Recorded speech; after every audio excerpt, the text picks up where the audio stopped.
안녕하세요. 백수를 부르는 심리학의 논두렁입니다. 오늘은 언어장애를 구별하는 간단한 방법을 알려드리도록 하겠습니다.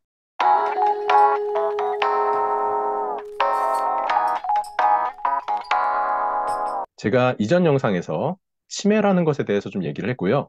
치매는 기억력 플러스 원, 그래서 기억력 저하와 함께 또 다른 기능 저하가 동반이 돼야 된다라고 얘기를 했었고요.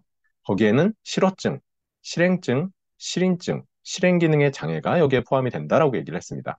그리고 저 치매라는 개념은 이제 과거에 썼던 진단 용어고요.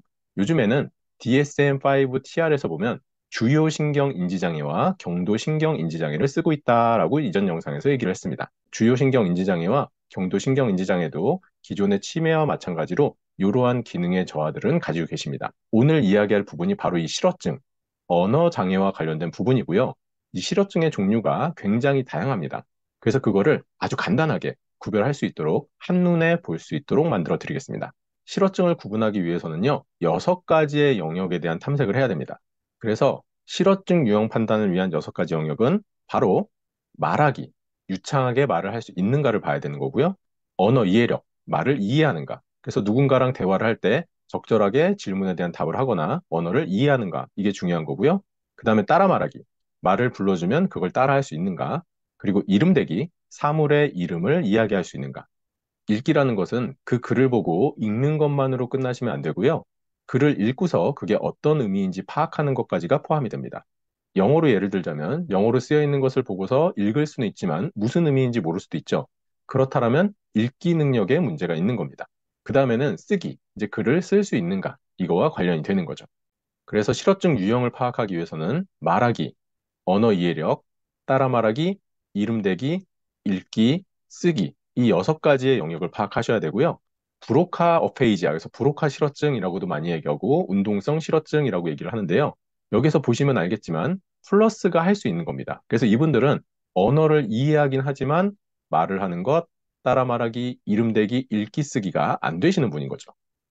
그 다음으로 베르니케 실어증, 뭐 워니크라고 발음하시는 분들 계시는데요. 감각성 실어증이라고 이야기를 합니다. 그래서 이분들은요, 말은 할 수 있는데 언어를 이해하지 못하고 따라 말하기, 이름 대기, 읽기 쓰기가 안 되는 거고요. 그 다음에 전도 실어증입니다. 말은 하실 수 있고 언어를 이해할 수 있는데 따라 말하기, 이름 대기, 읽기 쓰기가 안 되는 거죠. 그리고 이제 트랜스코티칼 모터 어페이지아라고 해서 이거 이제 우리나라 말로 하면 이제 뭐 초피질성 운동 실어증 뭐 이렇게도 얘기를 하는데요. 조금 책마다 용어들이 달라서 그냥 영어로 저는 써놨습니다. 언어 이해는 할 수 있고 따라 말하기는 되는데 나머지 기능에 어려움이 있으신 거고요. 그다음에 트랜스코티칼 센소리 어페이지아입니다. 자, 센소리가 이제 감각이라는 말이랑 같은 얘기이기도 하죠. 그렇기 때문에 베르니케 실어증에 있는 것처럼 말하기는 가능한 상태고 따라 말하기가 가능해지고요. 그 다음에 믹스드 트랜스코티컬 어페이지아입니다. 그래서 혼재성 초피질성 실어증 이렇게도 부르던데요. 따라 말하기만 가능하고 나머지는 기능의 저하가 나타나는 거고요. 그 다음에 에이노믹 명명 실어증이라고 얘기를 합니다. 말하기도 되고 이해력도 되고 따라 말하기도 되고 읽기 쓰기도 되는데 사물의 이름을 물어보면 그것만 얘기를 하지 못합니다.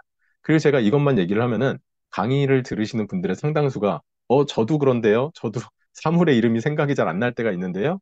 네, 나이가 들어가시면서 자연스럽게 나타나는 그런 양상입니다라고 얘기를 하고 넘어갑니다. 그 다음에 이제 글로벌 어페이지아, 그래서 전 실어증, 모든 것에 어려움이 있는 이런 실어증이 이제 글로벌 어페이지아가 되는 거죠. 그래서 여러분들 요 표 하나만 이렇게 쓱 보시면서 어떤 실어증인지를 확연하게 구별하실 수 있을 거고요. 그걸 파악하기 위해서는 어떤 영역에 대해서 탐색이 필요한지 아실 겁니다. 그리고 실상 생활하면서 말을 하는 것, 대화하면서 언어를 이해하시는지 아니면 한번 따라해 보세요. 이거 뭐예요? 그리고 읽기 쓰기 충분히 생활을 하시면서 어느 정도 대화를 통해서 탐색을 할 수 있는 부분이기 때문에요. 이런 것들을 보시면서 그러니까 어르신들이 흔히 가지고 있는 그런 실어증을 탐색하는데도 도움이 좀 되실 거라고 생각합니다. 지금까지 백수를 부르는 심리학의 논두렁이었습니다. 감사합니다.